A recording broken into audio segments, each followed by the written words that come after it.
Welcome back to Comforts of Home's kitchen. Today I'm going to show you how to make a super simple homemade pie crust. If you've ever been intimidated by making your own crust, don't worry, this one comes together with just a few basic ingredients and a couple of easy steps. It's flaky, it's buttery, and it works for pretty much any pie you want to make. So let's jump right in and get started.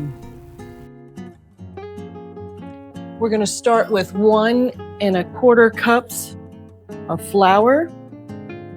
So I'm going to add 1 cup of all-purpose flour and 1/4 cup. And then I'll use more for dusting when we get to the rolling it out stage. And then 2/3 cup of shortening. I'm personally using this tallow I've just started to use, grass-fed beef tallow instead of the vegetable shortening, but I've always made it with shortening in the past. So this is 2/3 cup. And then at this stage, we're going to add 3/4 teaspoons of salt. 3/4 teaspoons. Okay. Then if you have a pastry cutter, I got this one from Williams in Sonoma a few years ago, and I'm so glad I did. It's just bigger and stronger than the old one I was using. I probably got from Walmart or something. And then you're just going to use the pastry cutter and just keep going over the fat into the flour. And I find that the salt just kind of naturally mixes in as you do this. And I kind of just keep turning the bowl, and just, if you've ever used one before, you know what I'm talking about. And if you haven't, and then I'll just kind of with my finger scrape off the side just to get it back into the game. Sometimes it gets clumped up on the sides, and I just kind of rotate the bowl. We're just evenly trying to mix the shortening into the flour. And the recipe says until the fat is like a pea-size clumps of dough. So just want to get it well mixed, where we don't just have flour sitting in the bottom of the bowl is what I go for. Now it's time for the liquid. So the recipe calls for 4 to 5 tablespoons of water, and it needs to be ice water. So I've made sure to fill this up with a good mixture of some ice and water. And then the other one, I do half vodka, believe it or not. And I learned this tip, I didn't make it up. It's got good science behind it, actually. The vodka will evaporate off, and it evaporates off faster than the water, so it leaves you a flakier crust. So that's what we're going for, flaky crust. So I'm just going to half the water, really ice water. 1, 2, I'm going to try to just go for 4 tablespoons here, see if that's enough. And then the other half, 3, 4 is the vodka. Like I say, that cooks off, so you don't need to worry about the alcohol. And then you mix this in. And if you're making your pie crust and it just seems like it's not sticking together, we're just going to try to get it into a ball shape here. Just make sure the liquid's incorporated well. Then you can add another tablespoon, but I would only add 1 tablespoon at a time if you're going to do extra, because you can add too much liquid and you can't take it out. So that's what I've learned. So I'm going to get this into a dough ball and then roll it out onto the countertop. So I'm going to dust some flour onto my surface here. I can just scoot the flour aside. I'm going to need more later, so this is so nice for that. So here is my ball of pastry, and I love using this sheet. I just throw it on the countertop, and I know I've got a clean surface and it's doesn't stick to it when I roll out the dough. It's just been wonderful. I've just discovered using it in the past few years. And I really recommend if you like to make biscuits or the pastry like we're doing here.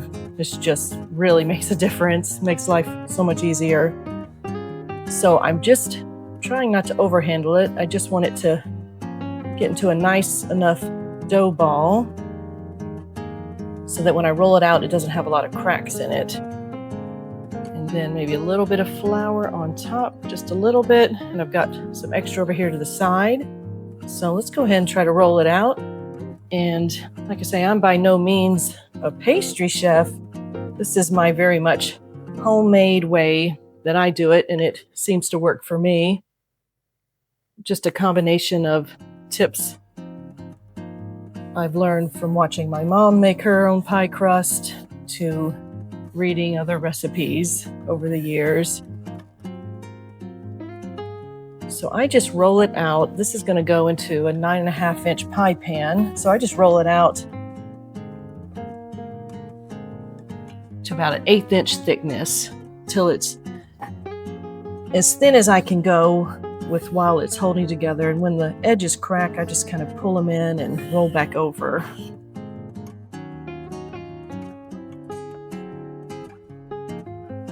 All right, when I'm done with this, I'll show you how I put it into the pie pan. Here's my 9.5-inch pie dish. So let me show you how I get it from the countertop into the dish. So I use the rolling pin as my helper. I ever so carefully roll the dough, roll the pastry up onto my rolling pin. And this seems to work every time I've done it. And then I put the pie dish pretty close. And then once I've got it onto the rolling pin, I just kind of try to center it the best I can and unroll it nicely so that it doesn't break in half or anything. That was successful. And then I just try to do the edges as pretty as I can.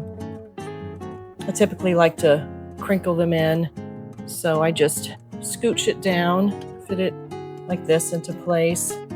In this recipe, I don't have to pre-bake the crust. It bakes with the pumpkin pie that I'm making.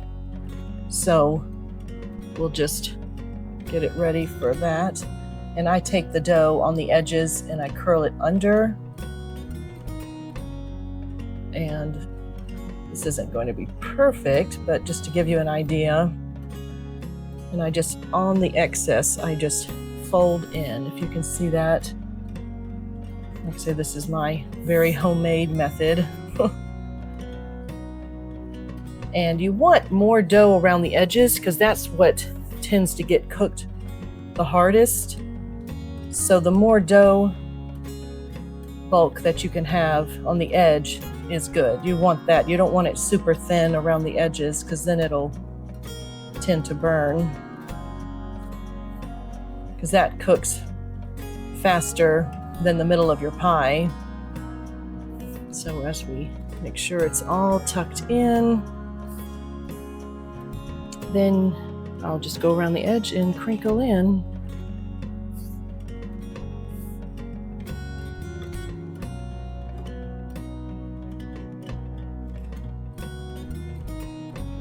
Every time I make a homemade pie, I think of the original Snow White movie where she's making the gooseberry pie. Every time I make a homemade pie crust, I just can't help but think of that in my head. Okay, well, that's definitely going to be flaky around the edges. Okay, and then while I'm making the filling for the pumpkin pie, I like to stick this into the freezer to just keep it as cold as possible is what you want. And that way it stays flaky when you're baking it. And here it is, our family heirloom pumpkin custard pie made with the homemade pie crust I just made. It turned out perfect. Give this a try and I would love to hear how yours turned out. Thanks for watching.